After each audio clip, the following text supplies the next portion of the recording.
The dust in the State Archives sub-basement was a particular kind of old. It wasn't the soft, fuzzy blanket of a neglected attic. This was a sharp, mineral grit, the pulverized ghost of ledgers, receipts, and human misery.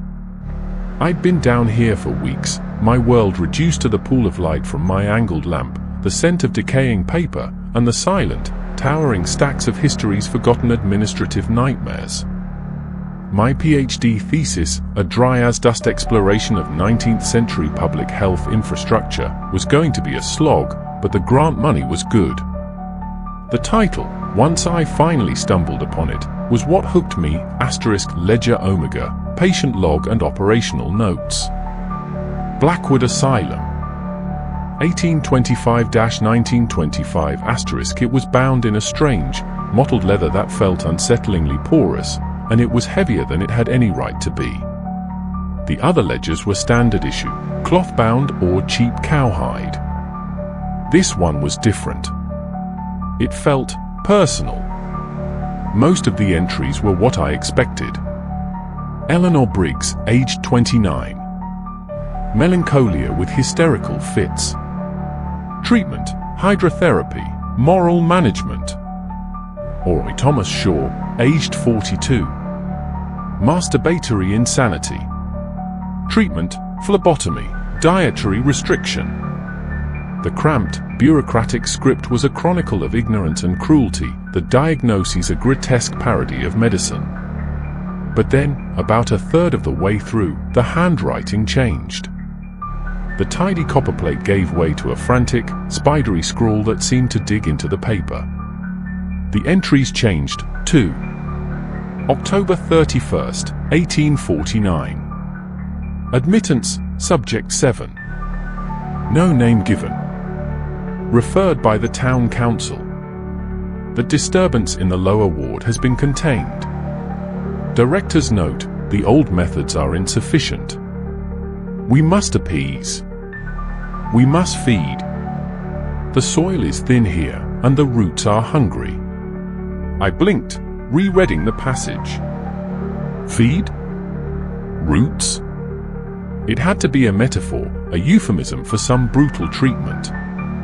I kept turning the pages, the dust now feeling like a shroud. The entries became more unhinged, more cryptic.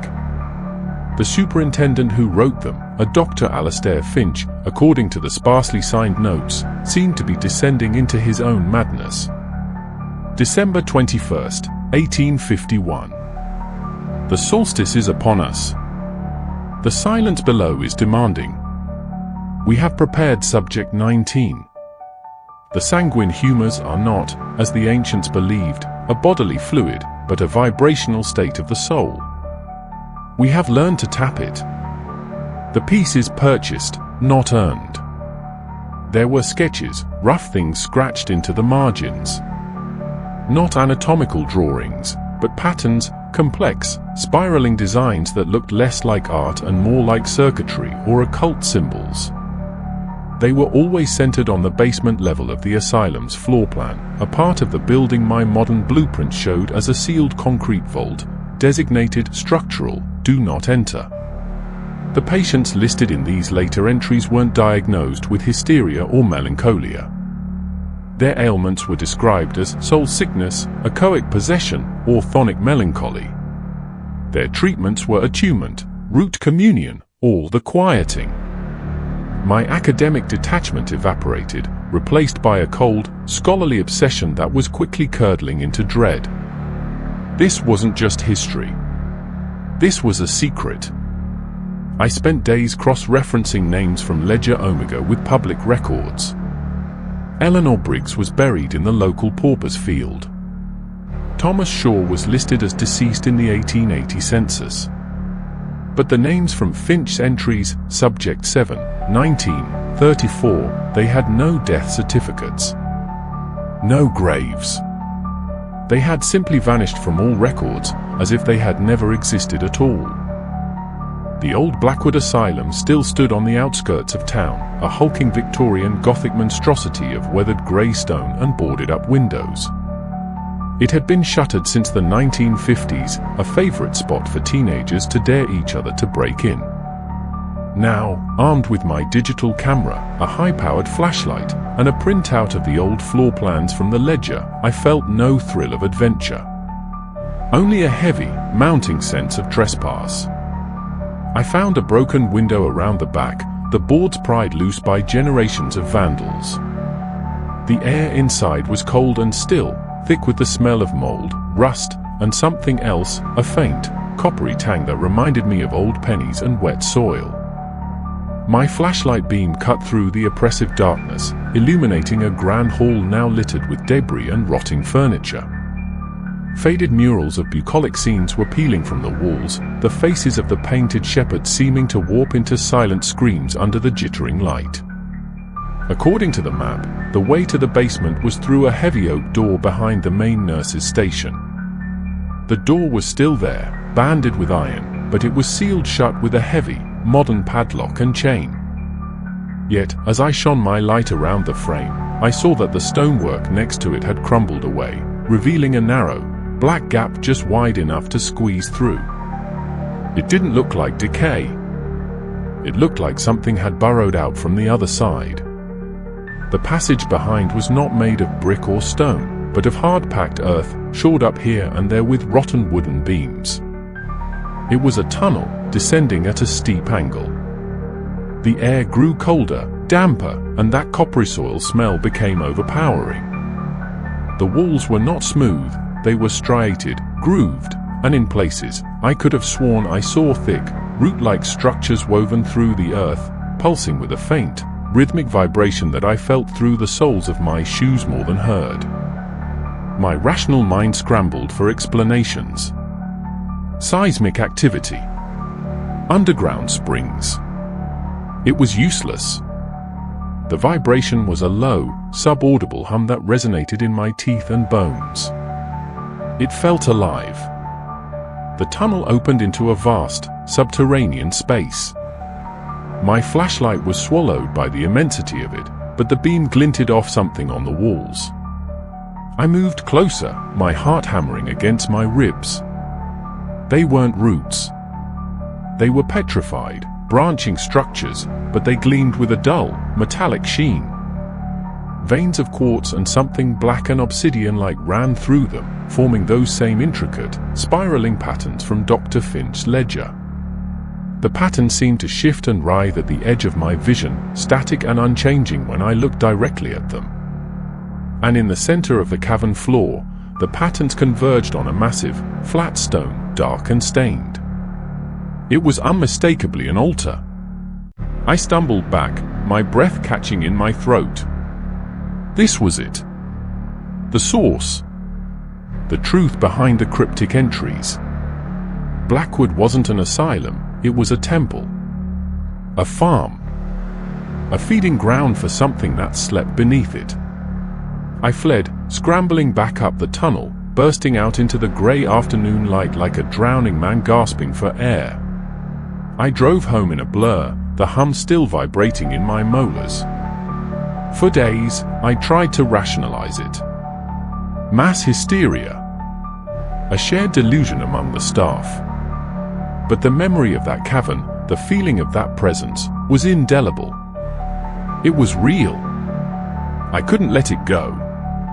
I became obsessed, spending every waking moment back in the archives, looking for anything that could explain what I'd seen. I found Finch's personal journals, tucked away in a mislabeled box. His writing charted a horrifying trajectory from ambitious young doctor to terrified high priest of a nameless horror. "The land is awake," he wrote in 1853. "It dreams, and its dreams are hungry." The old families knew. They built this place not to contain the mad, but to contain it. The mad, they sing the same frequency as the sleeping god. They are a beacon. A dinner bell. We must provide the offering, or the song will grow too loud, and the dreamer will wake. The treatment was a sacrifice. The asylum was a system to identify those whose minds resonated with the thing below, those whose sanguine humors or souls could be used to sate its hunger and keep it dormant. Finch wasn't a monster, he was a desperate man trying to save a world that would never know it was in danger. He believed he was performing a sacred, terrible duty. His final journal entry was a single, trembling sentence: "It is asking for a new kind of song. It is asking for a keeper. It is asking for me." Dr. Alastair Finch was listed as deceased a week later. Officially, it was a heart attack. The pieces were falling into a terrifying mosaic. But I needed to know if it ended with Finch. I pulled the records for the 20th century, my hands trembling as I unspooled the microfilm. The language became more modern, more clinical, but the pattern held. Patients would be admitted with strange, vague symptoms. They would be taken to that experimental therapy wing, the basement, and they would never be seen again. Their files were stamped, transcended, Auger-tuned. The last entry in Ledger Omega was dated October 31st, 1925. 100 years to the day after the first entry. It was written in a calm, clean hand that was far more frightening than Finch's madness. Final entry. The contract is renewed. The terms are set. Provisioning will continue per schedule. The silence is maintained. Let the record show that the land is satisfied. It was signed by the new director, a man named Dr. Edward Vance. I looked him up. Dr. Edward Vance was a renowned psychiatrist who went on to found the Vance Institute, a cutting-edge mental health facility just outside of town. An institute that was, according to my map, built directly over the same geological formation as Blackwood. The provisioning had not stopped. It had just moved. The world tilted around me. This wasn't history. This was an ongoing conspiracy. A secret society of doctors, administrators, maybe even town officials, who knew the terrible truth and maintained the cycle of sacrifice to keep their world safe. I had to see. I had to know. The Vance Institute was a sleek, glass and steel building, nothing like the Gothic nightmare of Blackwood. It was a place of hope and healing, according to its website. I walked the manicured paths, my skin crawling. Was the person sitting on that bench, enjoying the sun, a patient? Or were they provision? I found a service entrance tucked away at the back, partially hidden by decorative shrubs. A man in maintenance overalls was propping the door open with a wedge as he hauled equipment inside. On an impulse I didn't understand, I slipped in while his back was turned. The interior was bright, clean, and quiet. The air smelled of antiseptic and air freshener. But beneath it, deep beneath the modern scents, was that same coppery oil smell. It was fainter, masked, but it was there. A familiar, subaudible hum vibrated through the polished floor. I found a stairwell marked authorized personnel only and descended. The lower level was different. The walls changed from drywall to bare, poured concrete. The hum was stronger. The air grew colder. At the end of a long, dimly lit corridor was another door, heavy and metal, like the door to a bank vault. And next to it, a keypad glowed with a soft red light. This was it. The modern equivalent of Finch's basement. I heard voices approaching. I ducked into a nearby janitor's closet, leaving the door open a crack. Two men in immaculate white coats walked past. They weren't carrying clipboards, they were holding what looked like a small, ornate ceramic bowl. It was filled with a dark liquid. Saturation levels are optimal, one was saying. The offering has been accepted. Resonance is stable. Good, the other replied. The new subject? The one from Ward B. Scheduled for the solstice. Her profile is perfect. A pure, untreated schizophrenic. The signal is incredibly strong. It should provide peace for another decade. They passed out of earshot, their footsteps fading. I leaned against the closet wall, my legs weak with terror. It was real. It was all real. And it was happening right now. I must have made a sound. A gasp, a scuff of my shoe. Because the footsteps stopped. One of the doctors called out, his voice sharp, devoid of its previous clinical calm. "Who's there?" I froze, my blood turning to ice. The footsteps started again, coming back towards me. I saw his shadow fall across the crack in the door. There was nowhere to run. The closet door was wrenched open. The man who stood there was in his 60s, with a patrician face and cold, grey eyes. I recognized him from the Institute's website. He was the current director. He didn't look surprised. He looked resigned. And utterly dangerous. "You're the researcher from the university," he said, his voice flat. "We were told you might come poking around. The archives are not as forgotten as they seem." You're killing people," I stammered, backing away into the mops and buckets. "We are preserving civilization," he corrected me, his voice chillingly soft. "We are maintaining a silence that allows the world to function. You have read Finch, I assume? You understand the alternative." He took a step closer. The hum in the floor seemed to intensify, as if in anticipation. "What are you going to do with me?" A faint, horrible smile touched his lips. "The same thing we do with all those who learn the truth and cannot be inducted.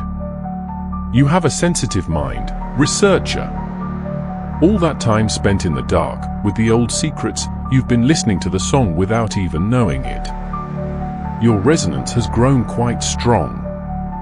He gestured with his head down the hall, towards the vault door. "The land is always hungry. And you will make a very fine meal." I woke up in a soft bed. The room was pleasant, with a window looking out on a beautiful garden. A woman in a crisp uniform smiled at me. "Good morning. How are we feeling today?" I tried to speak, but my thoughts were fuzzy, cottony. I remembered something. Dust. A book. A terrible fear. "You've been through a lot," the nurse said soothingly, checking my fall. "You had a severe psychotic break at the university library. You've been here at the Vance Institute for the past week. You're safe now." The Vance Institute. The name sent a jolt of primal fear through me, but it had no anchor. The memory was gone, scoured away. They told me my research had overwhelmed me, that I'd concocted a vast, paranoid fantasy about asylums and conspiracies. They were very kind, very understanding. Days turned into weeks. The treatment was gentle. Therapy.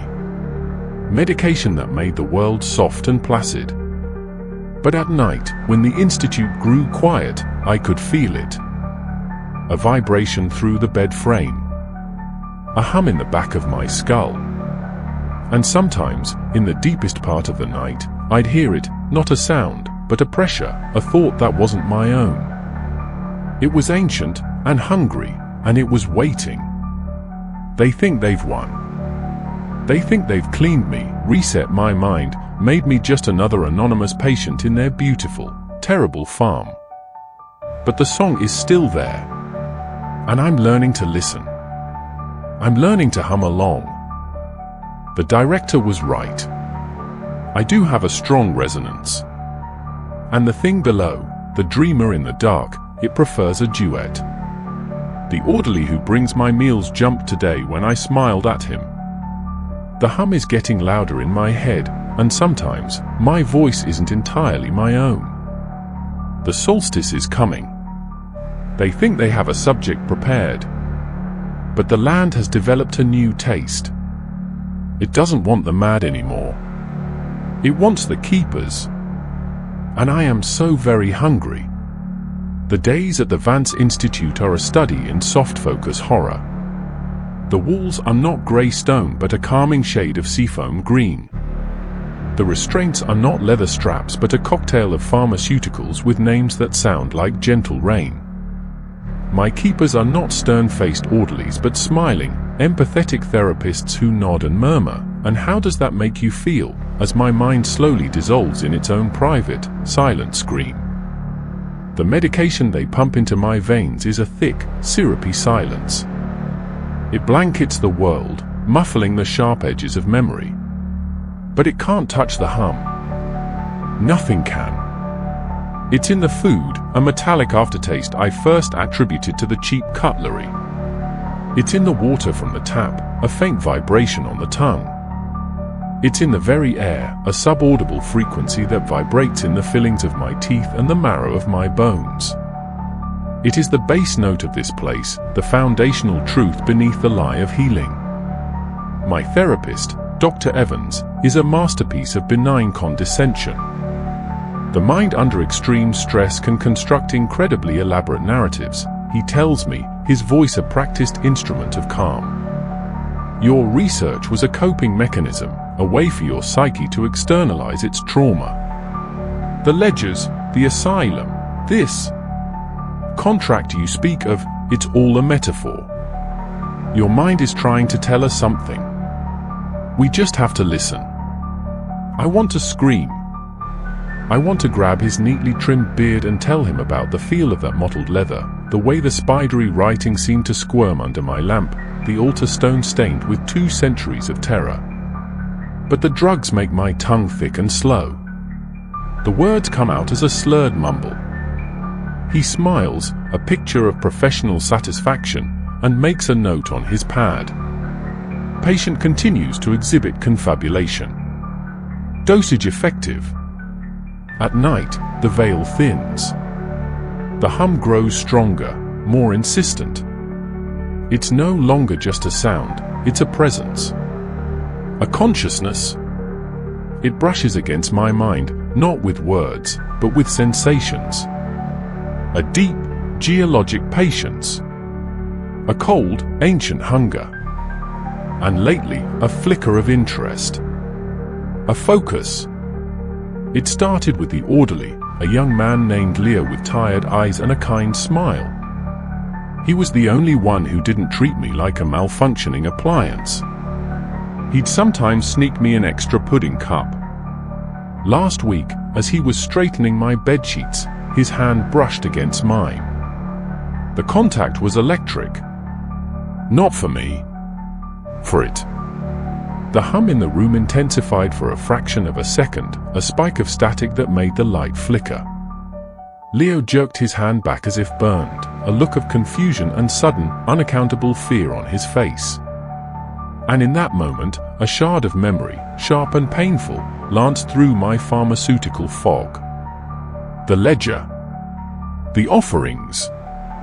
The sanguine humors are a vibrational state of the soul. It wasn't about blood. It was about life.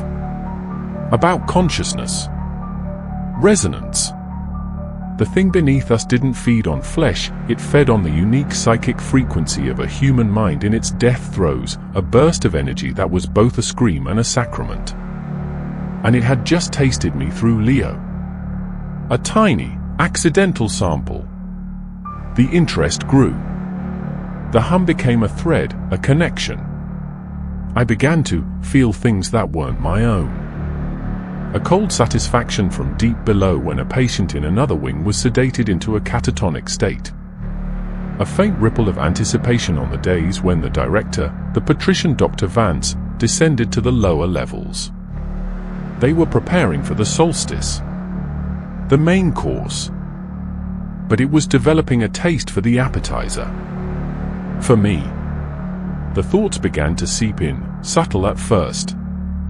I'd be staring at the seafoam green wall, and an image would flash in my mind, not of the wall, but of the grain within the plaster, the tiny mineral fragments, the slow, crushing weight of the strata that formed them. A geologic perspective. An ancient, indifferent patience. I'd be eating the bland oatmeal, and a wave of sensation would hit me, and not taste, but a comprehension of the oat's life cycle, its death, its decomposition, the nutrients returning to the soil, to the roots, to the thing that waits in the dark. A cycle of consumption. A sacred, terrible reciprocity. They were making a mistake. They thought the drugs were silencing me, making me a docile, empty vessel. But they were only silencing me. They were scrubbing away the personality, the ego, the noise of being a Lara, the PhD student. They were clearing the static to make my soul's frequency purer, sharper. They were tuning me. I stopped fighting the medication.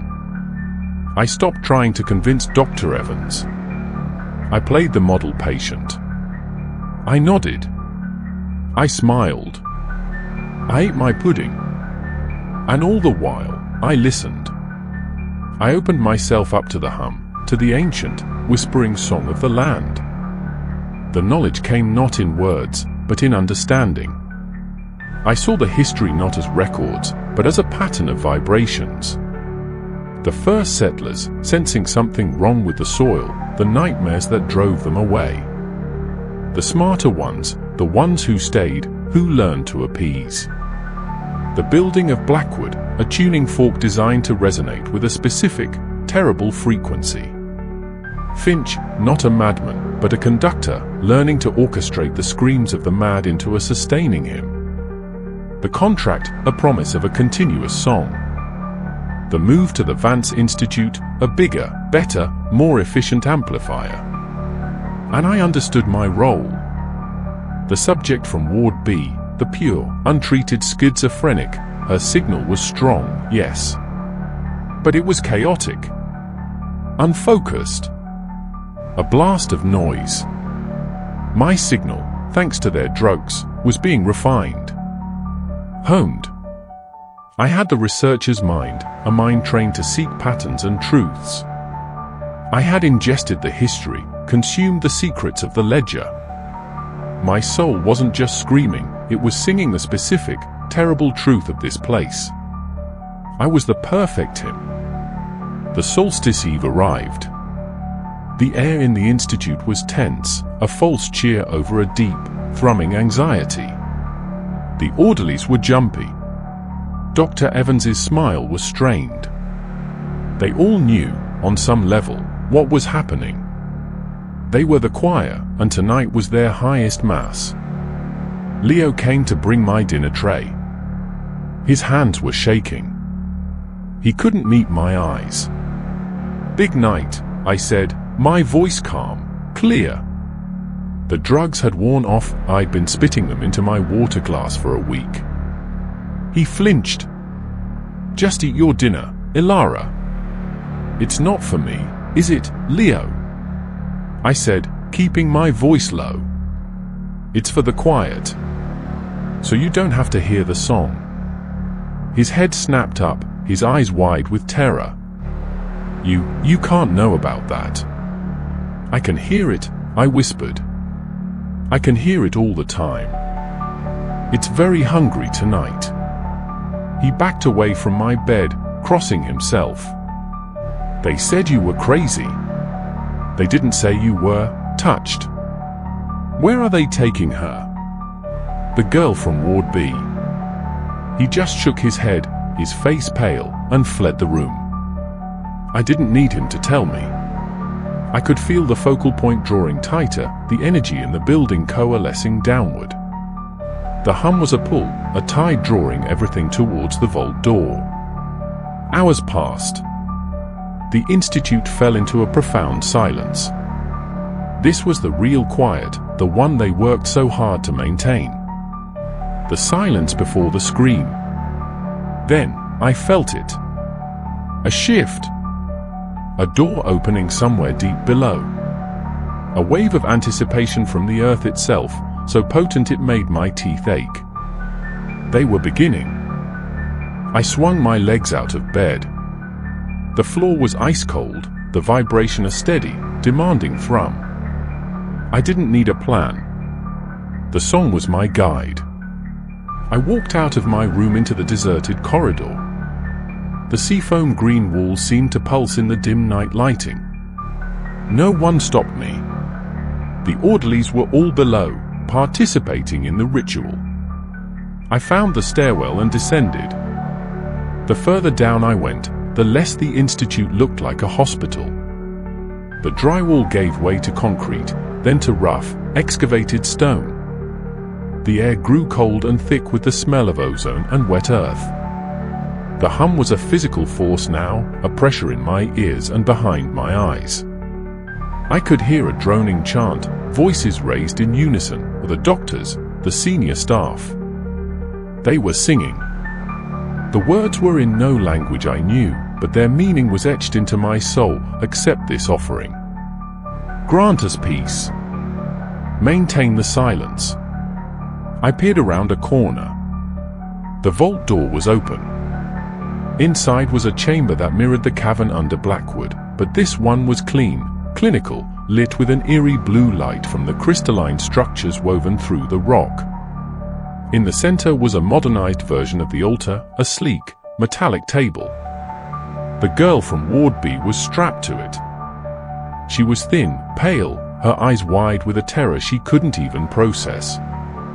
Dr. Vance stood over her, not in a robe, but in his white coat, holding a silver instrument that glinted under the blue lights. The other staff stood in a circle, their faces blank, their voices raised in the chilling hymn. Vance raised the instrument. The humming reached a fever pitch. The very rock seemed to shudder in anticipation. I stepped into the doorway. "You're too late," I said. My voice didn't sound like my own. It was layered, echoing with a depth that shouldn't have been possible. It was my voice, and the rustle of leaves, and the grind of tectonic plates. The chanting stopped. Every head turned to me. Dr. Vance froze, the instrument hovering over the girl's chest. His eyes widened in disbelief, then in dawning, utter horror. He wasn't seeing her escaped patient. He was seeing a mathematical impossibility. A variable that had broken the equation. He whispered. "Her song is noise," I said, taking a step into the room. The hum welcomed me, wrapped around me like a second skin. The crystalline structures on the walls glowed brighter in response to my presence. A cacophony. You offer junk food to a gourmand. I took another step. The staff shrank back from me, their faces ashen. They could feel it too. The focus had shifted. The land was no longer interested in the meal on the table. "I have consumed your history," I intoned, the words coming from a place deeper than memory. "I have digested your secrets. My soul resonates with the truth of you. Isn't that what it hungers for? Not just life, but understanding. Not just a scream, but a psalm." I was at the foot of the altar now. I looked down at the terrified girl. I placed a hand on her cold forehead. Her frantic, chaotic thoughts brushed against my mind, a jumble of broken images, fears, and voices. Static. I looked back at Vance. His arm had dropped to his side. The silver instrument clattered on the floor. He knew. He saw the eager light in the crystals, felt the eager, pulling hunger from below, now focused solely on me. "You were the keeper of the silence," I said to him, my voice dripping with a pity that was centuries old. "But I smiled then, a smile that held no warmth, only the vast, cold emptiness of deep time. "I am the song." I threw my head back and let it in. I stopped resisting.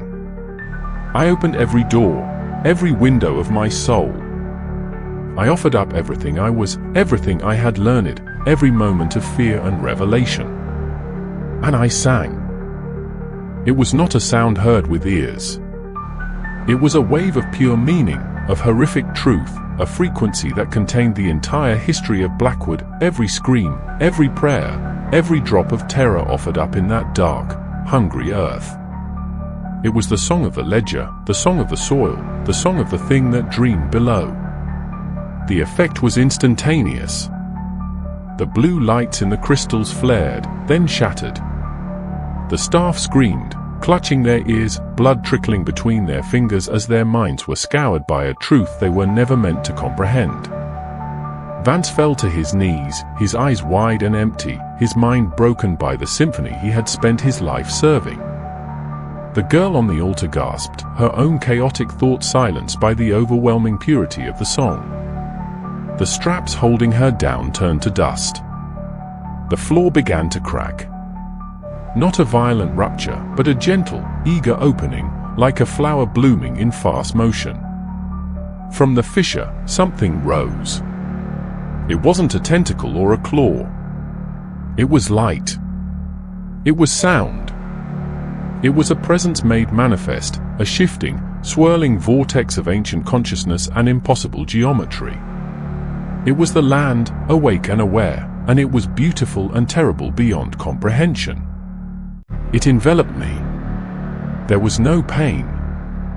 There was a consummation. A joining.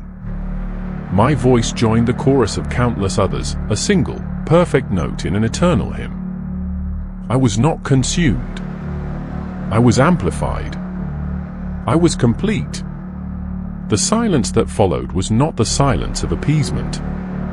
It was the silence of satisfaction, of a hunger for the first time in centuries, truly sated. I stood in the ruined chamber, the song now a part of me, humming in my every cell. The staff were gone, fled or catatonic. Only Vance remained, kneeling in a puddle of his own ruined mind, muttering about the music. I looked at the girl. She was staring at me, not with fear, but with awe. "It's quiet," she whispered. "Yes," I said, and my voice was both mine and more. "The old contract is fulfilled. A new one begins." I walked out of the chamber, up through the levels of the institute. The walls bowed inward as I passed, the concrete groaning with a newfound reverence. I stepped out into the cool night air. The moon was bright overhead. The world was sleeping, ignorant of the debt it owed, unaware of the price that had been paid for its peace, tonight and for 200 years before. That's all right. They don't need to know. I am the keeper now, the singer of the song. The land is satisfied. It sleeps again, dreaming its ancient, hungry dreams. But it dreams with my voice.